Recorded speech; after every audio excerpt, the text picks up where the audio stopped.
केलं. आता बघा हे एवढं हे मीटर तर सगळ्यांनाच माहिती आहे ना, हे आपलं स्मार्ट एनर्जी मीटर आहे. मग तुम्ही म्हणत असाल की सर हे दुसरं एनर्जी मीटर कोणतं आहे? ॲक्च्युली जे एनर्जी मीटर आहे ते इम्पोर्ट एक्सपोर्ट मेजर करते, जे सोलारपासून आलेलं आहे, माहिती आहे ना.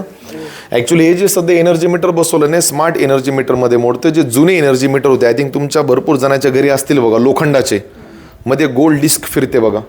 मी तर म्हणतो ते जे एनर्जी मीटर तुमच्या घरी असतील अजून पण आणि स्मार्ट एनर्जी बसलेलं नसेल तर मला वाटतं त्याचा तुम्ही थोडा बेनिफिट घेतला पाहिजे. कारण असं लोकांचं म्हणणं आहे की स्मार्ट एनर्जी मीटर बसवल्यामुळं लाईट बिल थोडं जास्त. आता मी वापरतोय, मी मी काही कुठला MSCBचा व्यक्ती नाही, तुम्हाला पण माहिती आहे मी टीचर आहे. तर जेवढे रीडिंग किंवा जेवढे युनिट्स मी कन्झ्युम केलेलं आहे मी तेवढेच मला अजून लाईट बिल आलेलं आहे. तर माझ्यासोबत तर तो काही इन्सिडेंट अजून झालेला नाही. तुम्हाला माहिती आहे की एनर्जी मीटरमध्ये इन्व्हेन्शन कसं काय होत गेले. ते जे लोखंडाचं एनर्जी मीटर होतं ना त्याच्या डिस्क फिरायची, माहिती आहे, नंबर मेकॅनिझम होतं, LED डिस्प्ले नव्हता त्याला, असा दिसतोय का. तर ते काय करायचे माहिती आहे का, मॅग्नेट आणून त्याच्यावर लावायचे. मॅग्नेट आणून लावल्यामुळे ते डिस्क फिरायचं थांबायचं, सो रिडिंग मेजर होत. याला साध्या भाषेत वीज चोरी म्हणायची. थोडं इन्व्हेन्शन झालं, ते डिस्कवाले जे एनर्जी मीटर होते मार्केटमधून गायब करण्यात आले. त्याला मॉडिफाईड करून इलेक्ट्रॉनिक एनर्जी मीटर लावण्यात आले. इलेक्ट्रॉनिक एनर्जी मीटरमध्ये पण लोकांनी काड्या केल्या, लोकांनी रिमोट बनवले. काही जणांनी रिमोट बनवले, मी तर डोळ्यांनी बघितले. काही जणांनी मध्ये शंट रजिस्टर लावला.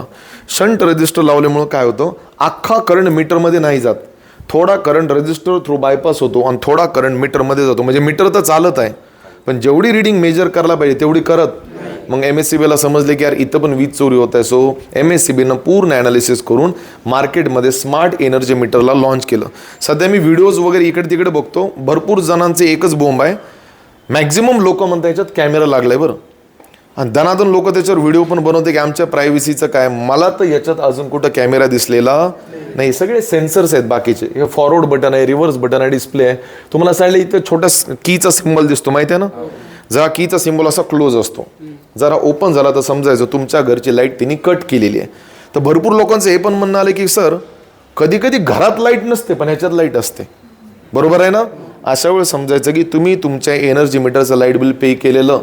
जर तुम्ही तुमच्या एनर्जी मीटरचं लाईट बिल जर पे केलं नाही तर इथून लाईट शटडाऊन होते. या एनर्जी मीटरचे काही बेनिफिट सांगतो तुम्हाला. तसं मार्केटमध्ये खूप जणांचं म्हणणं आलं की सर लाईट बिल जास्त येते, तो वेगळा सिनारिओ आहे, त्याच्यावर मी निवांत बोलेल. डिफेक्ट असू शकतात लेटेड बी, पण याचे काय फायदे आहेत. हे जे पूर्ण मीटर आहे किंवा स्मार्ट एनर्जी मीटर का नाव देण्यात आलं आहे, कारण हे GSM बेस्ड आहे. तुम्हाला पहिलं कसं व्हायचं की MSCBचा व्यक्ती येऊन फोटो काढायचं, माहीत आहे, आता गरज नाही. तो तिथल्या MSCB महाडिस्कॉमच्या ऑफिसमध्ये बसून तुमच्या पूर्ण एनर्जी मीटरला ॲनालिसिस करू शकतात की तुम्ही किती युनिट कन्झ्युम केले.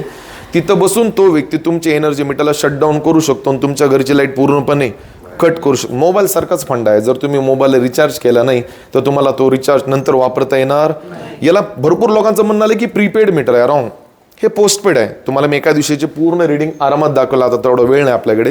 हे पोस्टपेड मीटर आहे. पोस्टपेड मीटर म्हणजे काय, तुम्ही 1 महिना पहिले वीज वापरता, हो ना, नंतर बिल भरता. प्रीपेडमध्ये तसं नसतं. तुम्हाला रिचार्ज पहिलं करावं लागतं, पुन्हा वापरायला भेटतं, समजतं. मग तुम्ही म्हणाल की सर हे कोणतं मीटर आहे, सोलार, हे कनेक्शन दिसतात का तुम्हाला, हे सोलारपासून आलेलं आहे. सोलारपासून RYB. हे मीटर दिसायला मोठं आहे ना तुमच्या घरापेक्षा, कारण हे 3 फेज मीटर आहे. आणि 3 फेज मीटरचे खूप वेगवेगळे भारी फीचर्स आहेत, निवून तुम्हाला सांगेल. हे सोलारमधून RYB आलं, माहीत आहे. यांनी RYBसाठी वेगळं वायर यूज केलेलं नाही, समजून घ्या. हे गेलं इथून या मीटरला. हे मीटर ॲनालिट करतं की सोलारने किती पॉवर जनरेट केली आणि इथून हा सप्लाय चालला इथं. याला इम्पोर्ट एक्सपोर्ट मीटर म्हणता. बोला. आता इम्पोर्ट एक्सपोर्ट काय असं ते बी सांगतो, जरा लक्ष देऊ नका. सोलारने तयार केलेली युनिट इथं कळतं.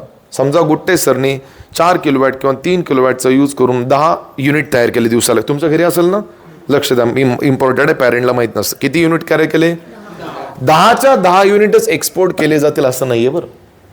कालचं उदाहरण देतो मी. रात्री याच्यात चेक केलं तर 15 युनिट बनली होती. किती, फक्त एक्सपोर्ट 7च युनिट झाले. आता हे काय गोळ, याच्या मागचे रिझन मी तुम्हाला निवांत शोधून सांगेल. एक्सपोर्ट करणे म्हणजे आपण तयार केलेले युनिट MSCBला पाठवणे. इम्पोर्ट करणे म्हणजे त्यांच्याकडून युनिट घेऊन घरी वापरणे. भरपूर लोकांना काय वाटतं माहिती आहे का की सोलारने तयार केलेली वीज आपण तुम्ही डायरेक्ट घरी वापरता. मग सोलारने तयार केलेली वीज जर डायरेक्ट घरी वापरायला लागले तर महाडिस्कॉम कशाला आहे मध्ये. मग मला कळतं का मला काय म्हणायचं आहे. म्हणजे तुम्ही डायरेक्ट मेडिएटरच गायब करताय. तर महाडिस्कॉम पहिले तुमचे युनिट घेतं, पुन्हा तुम्हाला वापस पाठवतं. याला इम्पोर्ट एक्सपोर्ट म्हणतं. काय म्हणतं? आणि त्याच्यात बी एक भारी गोष्ट सांगतो. महा डिस्कॉम तुमच्याकडून युनिट तुम्हाला किती पर युनिट किती रुपये चार्ज घेतं? 5-6 रुपये ना. जर 400 युनिटच्या वर गेलं डायरेक्ट 15 रुपये. जसं मी भरतो 15 रुपये, कारण हे 3 फेज आहे. माझे प्रत्येक महिन्याला 400 युनिटच्या वर युनिट जातं. तुमच्याकडून घेतं 5 किंवा 6 रुपयाला युनिट. आणि तुम्हाला माहिती आहे, तुम्हाला विकताना तुमच्याकडून सोलारची युनिट तुम्हाला विकताना 5-6 रुपयाने विकतो MSCB, बरोबर आहे?